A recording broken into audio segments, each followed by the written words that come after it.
All right, joining us today is a former WWE ring announcer, a model, a blogger, and current TNA Knockout Brandi Rhodes. Thanks for joining us. Oh, thanks for having me.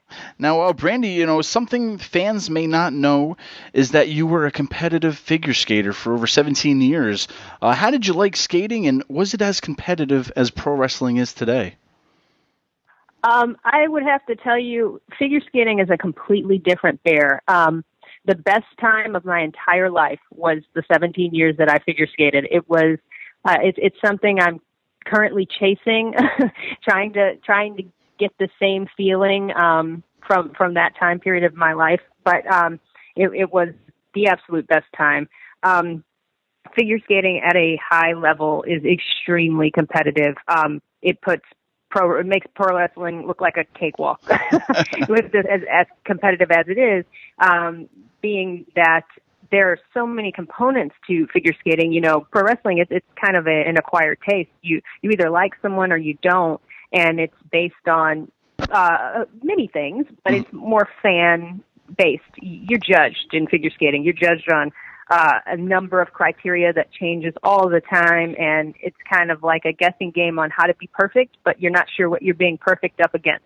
So it's really, really tough. And the girls and guys that are doing it now, they've really kind of upped the bar even more. So kudos to them. It is a very tough sport, but it is my absolute favorite sport. Definitely. And from also what I know, that you have a master's degree in broadcast journalism, and you also worked in the news for a few years. Did you always have a draw to maybe just being on TV in some sort of way? Yeah, I always wanted to, figure skating was, my first goal of things that I would like to do and go to the Olympics and all of that stuff. But my afterlife goal was always to do television, and news was my goal for as long as I could remember. People used to always tell me, it's funny because people get irritated with me with my voice. This is my actual real voice. It's not a carbon copy of any ring announcer's voice. It's my voice. Sure. And it has been my voice since I was a kid. I have a very authoritative kind of speakerish voice.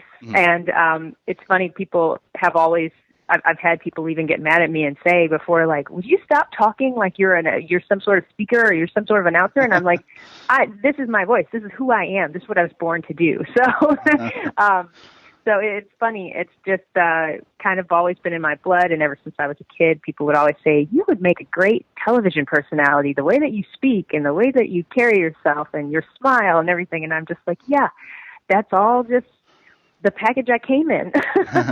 Sure. Now with, the ice skating to the side and now some of the news to the side, what drew you to pro wrestling? I mean, was it kind of with your voice? I mean, did your voice lead you to pro wrestling or what? How did that start? Nope, not at all. Picture of me in a bikini led me to pro wrestling. At the time, John Laurinaitis was the director of talent relations, and he was from the era of athletic models. So I was kind of on the tail end of that era, but he selected me looking at models from different agencies. That's the exciting truth. Nothing else to it. Sure. Just I happen to be interested in learning something new. A lot of girls that came through that way weren't really interested. They would go for the tryouts, and it's very tough. You get beat up. You're bruised. It hurts. And some of them say, yeah, no, thanks. I'll go back to, modeling for swimwear magazines. And then some of us say, yeah, no, this is cool. I'm going to try it. I'm going to keep going. So. Sure. Now, when you started, that led you to the WWE contract you had, but you didn't start wrestling as much. You came in as an on-air personality, doing interviews, ring announcing, and I know you trained a lot to wrestle, and you had a few matches off TV. But were you specifically looking to announce, or did they just love your voice and your look, and they want you to do that instead? How did that work out? They just discovered that I had a good voice, and that pushed me into the role that I was in. And at the time, I was encouraged to go ahead and take that role because it could lead to something else. If I continued to train, it could lead to something else. Somewhere in that whole advice situation, the lines were crossed because I had continued to train and, was doing both. And then was kind of pulled aside by someone one day and said, "Hey, do you not want to be a ring announcer?" And I was like, "Well, no, I'm enjoying this. This is kind of what I've been told to do, though, is to train too." And they said, "No, you need to stop training because you're making it look like you don't care about this," which was the advice that I was given. So I was like, "Oh, okay, well, gosh, good. I don't know what to do in this sense." And then, that ended up being the time that I ended up leaving because it just didn't seem like they knew what they wanted for me at that point. So I decided, it's okay. I'll take some time away. Sure. Did that maybe upset you? I mean, did you want to wrestle more, or did you, just kind of whatever door opened pretty much? That they took you away from training. Did you really, at the end of the day, you just wanted to be in the ring, or? Well, I think everybody wants whatever the best opportunity for them is going to be. And at the time, just doing all that travel and all of the training and everything to only be able to announce 2 matches a night, which at the time was Superstars. There were 2 matches. And then go back and train and never have a match. I never had a practice match. I never had a match at all working there. So, it's kind of discouraging. You want to be your best at whatever opportunity you get, but if you're not getting an opportunity to be your best at any opportunity, then it's not really an opportunity. Definitely. And now with the announcing and all that preparation from even being in broadcast, did that prepare you for being in front of over 76,000 people for WrestleMania 31 announcing? I mean, they can tell you to do so much, but when you're put in front of all of that amount of people, is it just, I don't know, how does that feel, pretty much? Well, I can tell you, for me personally, I do speaking engagements to this day where people will hire me to come, speak for corporate functions and whatnot. And the less people there are in front of me, the harder the job is. Oh, really? The more people that there are, the easier it is.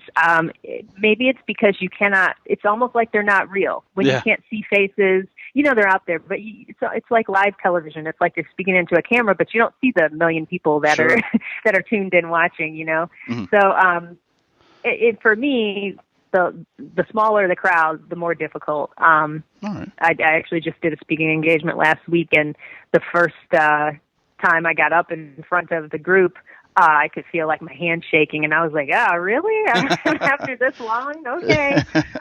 But of course, I warmed right up. But sure. There.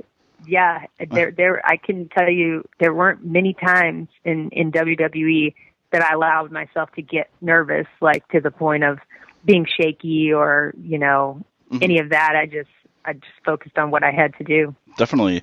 Well, now, on October 28th, you made your in-ring debut with your husband, Cody, for TNA. How was it for you to finally get that moment in the ring 4 years later after, getting into the business?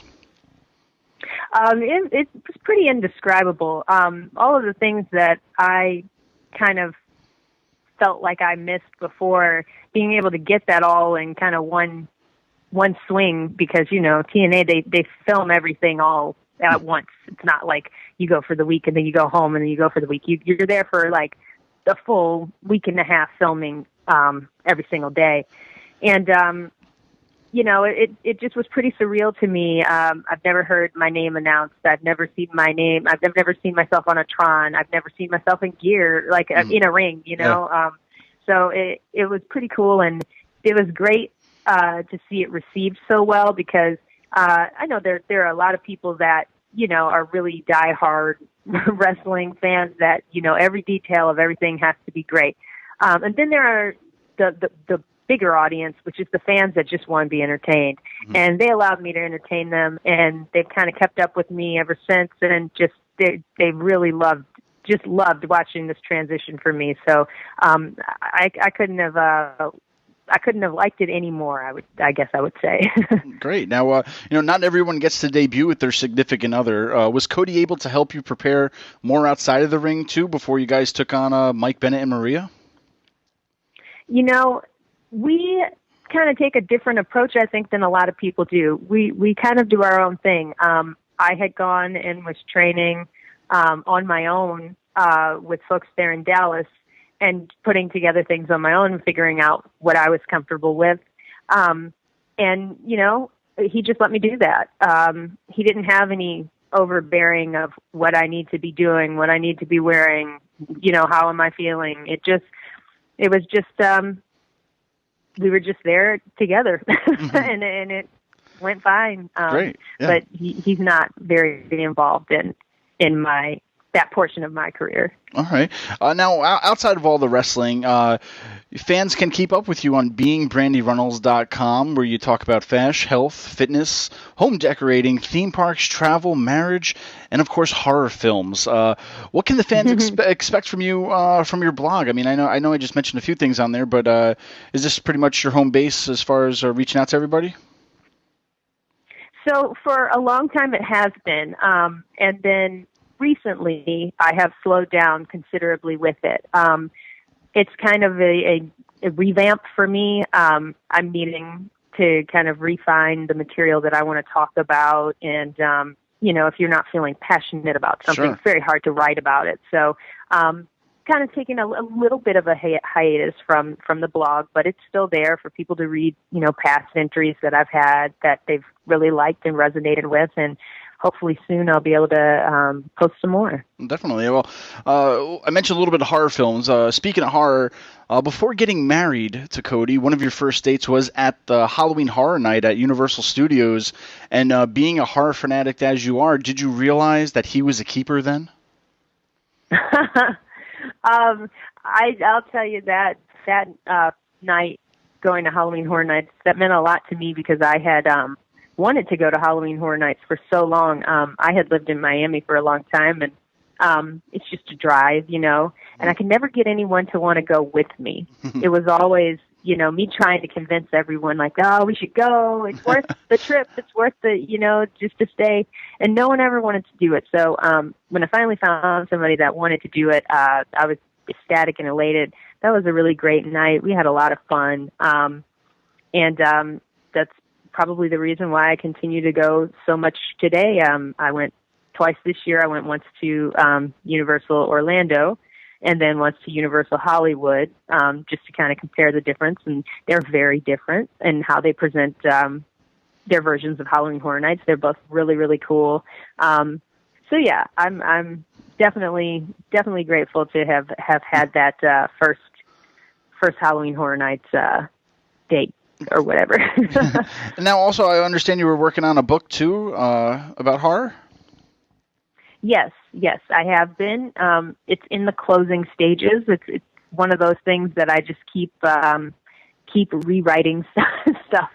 I keep thinking, okay, I'm done here. And then when I reread again, I see something that I don't like or that I don't feel like quite connects or makes sense. And then I'll scratch a chapter and start it again.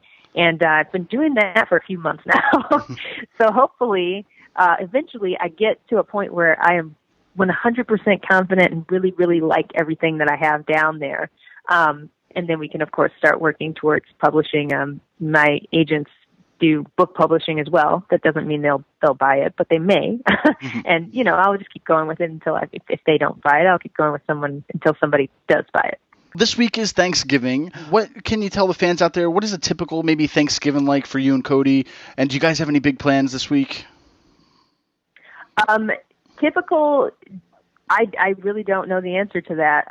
I honestly was thinking about it, and I don't know what we normally do. I know that last year we had a Thanksgiving at our home.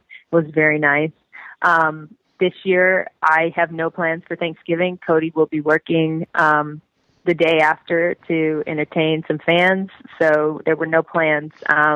It's kind of hard to have a Thanksgiving when your spouse is out of town. So definitely. And we now, you know, being in LA, there's no one close by family wise, so there was really no point to me making a meal for myself. So.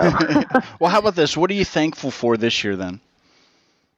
Oh gosh, I'm very thankful for my health, I would say. I have had a couple of situations this year that I've not felt very well, or I've not been doing very well, I guess. as far as my health is concerned. And I've always been a very healthy individual.